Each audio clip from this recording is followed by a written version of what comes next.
This is Football at 4.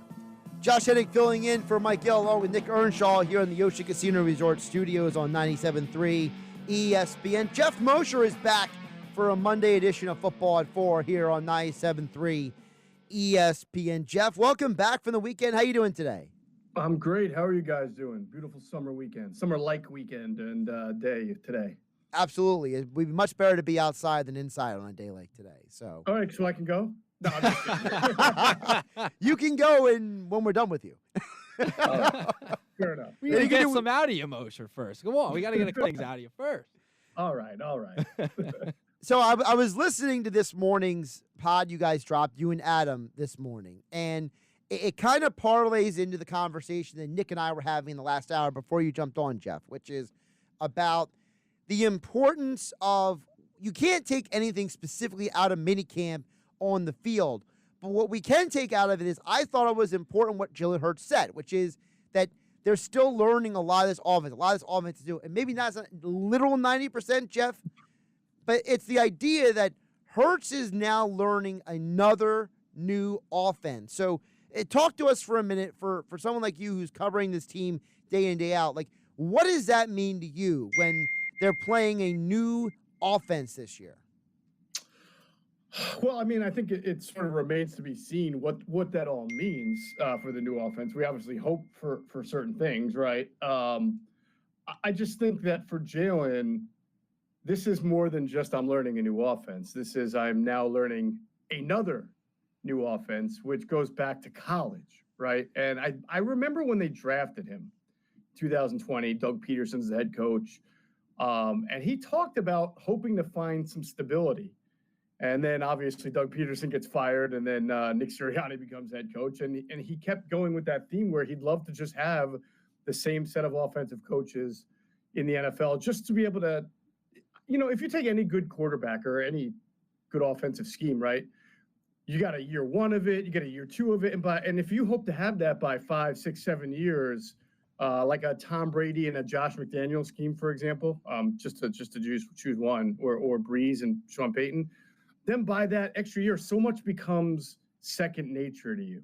So much becomes this is what we do, and we can build off of it year after year, but we have our base, right? And he's never really had that luxury.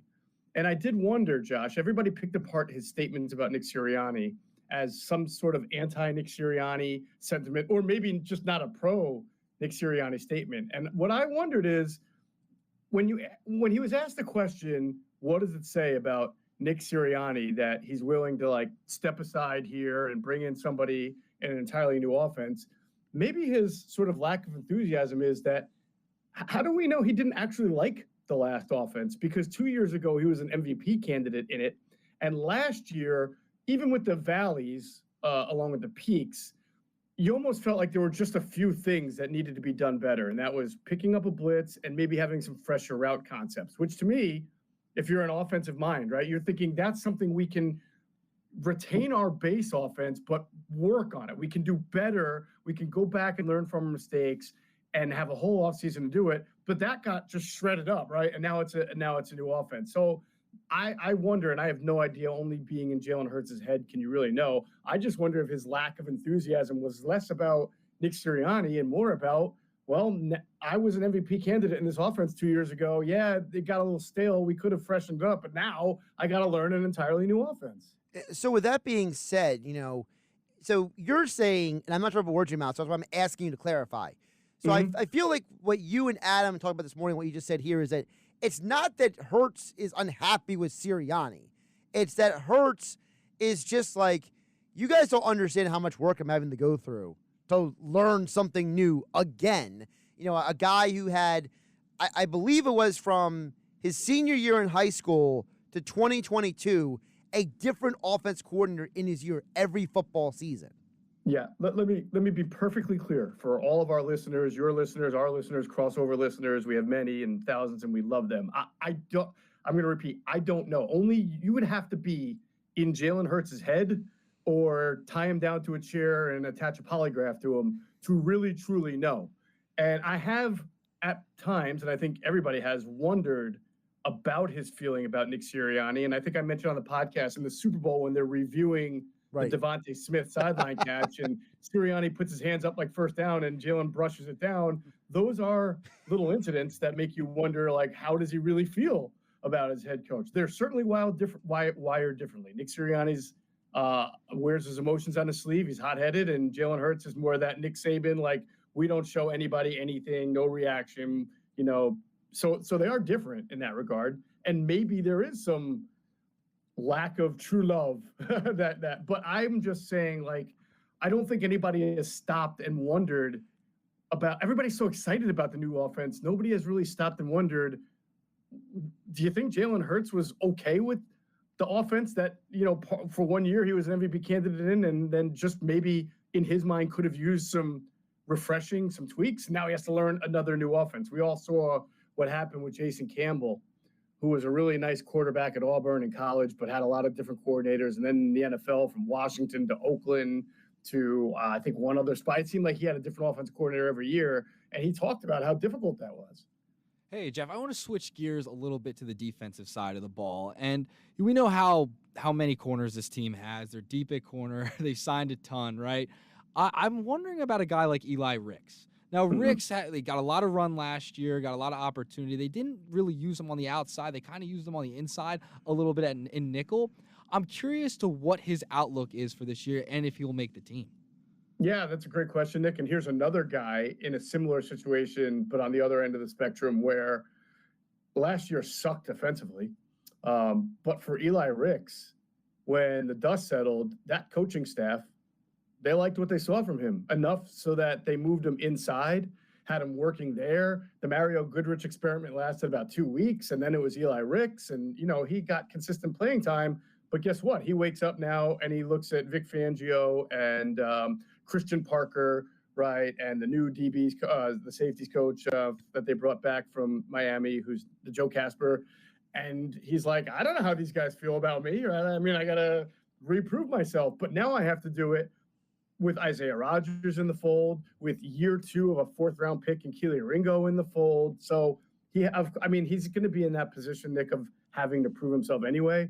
I think, though, last year gave him at least some good experience and some confidence where he can go into camp saying, I don't care what it looks like right now. Right now it looks like Ringo. Right now it looks like Rodgers, right? It looks like I'm 5th. If you add Cooper DeJean and Mitchell and Slay, I'm on the outside looking in. But if you remember, Josh Jobe last year had a great camp and was the flavor of the week as soon as James Bradbury got hurt, but then he wasn't 2 or 3 weeks later. So there's an opportunity, whether on special teams, nickel, outside, to go have a good camp and make this team. Talk with Geoff Mosher from the Inside the Birds podcast, InsideTheBirds.com. Get your podcasts at Spotify, Apple Podcasts, also on YouTube. Just search Inside the Birds. Speaking of the defense, I want to bring back a comment that you and Adam and Andrew talked about. I think it was 2 months ago, about there's a difference between having a lot of corners and having real depth. So for you, Geoff, is there real depth on this team compared to last year, or do we just have a lot of corners on the roster? Well, to answer that question, we sort of have to make some assumptions, right? We have to make some assumptions that Quinyon Mitchell and Cooper DeJean are going to be good players. It's easy to make that assumption, but if you go back through the last 20 years of Eagles drafting cornerbacks, it would be easy to do the opposite and say these guys are going to suck. Sure. Right? Because literally every corner the Eagles have drafted, whether it's round 2, 3, 4, or whatever, has not worked out for them. But I have a feeling I have a feeling the law of averages is going to catch up here, right? So between Slay, assuming Slay is Slay, right? You got DeJean, you got Mitchell. I got to think like 1 or 2 of the guys we just talked about, whether it's Rodgers, Jobe, Ricks, Ringo, one of them is going to be a decent backup. So, yeah, I think they're deeper, but it is true that you can't necessarily call it great depth because you just don't know. I don't think James Bradbury is beyond team. And at some point, guys, the one thing that's the toughest thing to do, in my opinion, from fans and reporter, is we're pretty good at projecting who we think is going to improve from a year-to-year basis. We are terrible because it's an inexact science of predicting who's going to fall flat on their face and not live up to expectations. I don't think anybody would have thought going into last year that James Bradbury, the reigning All-Pro, was going to be benched by the end of the year, right? So I think you have to look at Slay and his age and just wonder, like, when is that point going to come where he has his James Bradbury moment. And he's about to be 30. He's 33, right? If I'm not mistaken, going to be 34. But for now, we're going to say, hey, this is a good starter, quality player, and he's part of what gives them good depth. Slay is 33, turning 34 on January 1st of next year. Yeah. Yeah. So I want to move to the other side of the ball, back to offense and the depth over there at wide receiver. Paris Campbell, John Ross, like these are guys that have come in and now they've signed them. What is the outlook there at wide receiver right now? Because after A.J. Brown, Devontae Smith, I mean, there's just so many questions there. Who would be that third guy? I guess Campbell would be at this point, Jeff?